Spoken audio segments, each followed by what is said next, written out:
আসসালামু আলাইকুম। আজকে কথা বলবো মিক্স ভিডিও কন্টেন্ট কি। অনেকে মিক্স কন্টেন্ট করে ফেলি, যেমন আমার একটা চ্যানেল বা আপনার একটা চ্যানেল, অনেকগুলো মিক্স ভিডিও নিয়ে আসেন বিভিন্ন জায়গা থেকে।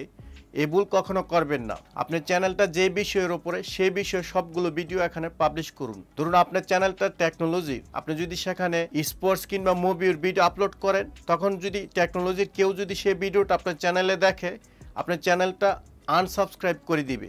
আবার যদি কেউ মুভি দেখার অডিয়েন্স যারা আছে, যারা শ্রোতা আছে মুভি দেখার, তারা যদি আবার আপনার এই ভিডিওতে টেকনোলজি ভিডিও দেখে, সেক্ষেত্রে আপনার চ্যানেলটা আনসাবস্ক্রাইব করে দিবে। আর আমরা কিন্তু প্রথমে অনেকে এই ভুলটা করে থাকি যে যেখানে যে ভিডিওটা ভাইরাল হবে, যে অবস্থা, সেটা এনে আমারটা আপলোড করে দিব, সেক্ষেত্রে বেশি ভিউ পাবো, দ্রুত ভাইরাল হব। এই কাজটা কখনো করবেন না, এবং এই কাজটা কিন্তু সম্পূর্ণ আমি নিজেও করতে পারি না। কেননা আমার টেকনোলজির চ্যানেলে অনেক ইসলামিক কন্টেন্ট আছে, এবং কন্টেন্টগুলো আমি পারি না এই কারণ আমি ইসলামকে অনেক বেশি ভালোবাসি, এবং যে ভিডিওগুলো দিয়ে থাকি কোনো ধর্মের লোককে অবমাননা করার জন্য দেই না, ইসলামকে ভালোবাসি এই হিসাবে দিয়ে থাকি। কিন্তু আপনারা কখনো কোনো ধরনের মিক্স কন্টেন্ট দিবেন না একটা চ্যানেলে।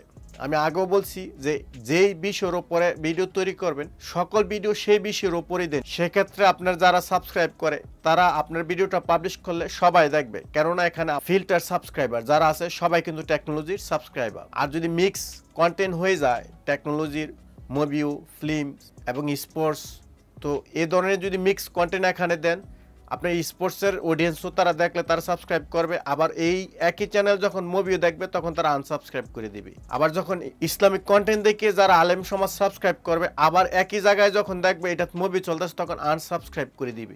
সেক্ষেত্রে অডিয়েন্সও তারা সমস্যায় ভুগবে, এবং অ্যালগরিদমেরও আপনার রিচ কমে যাবে। যখন দেখবে এখানে অডিয়েন্স রিটেনশন কম, এভারেজ ভিউর ওয়াচ টাইমটা কম, তখন এমনিতেই চ্যানেল রিডিউস হয়ে যায় বা ডেড হয়ে যায়।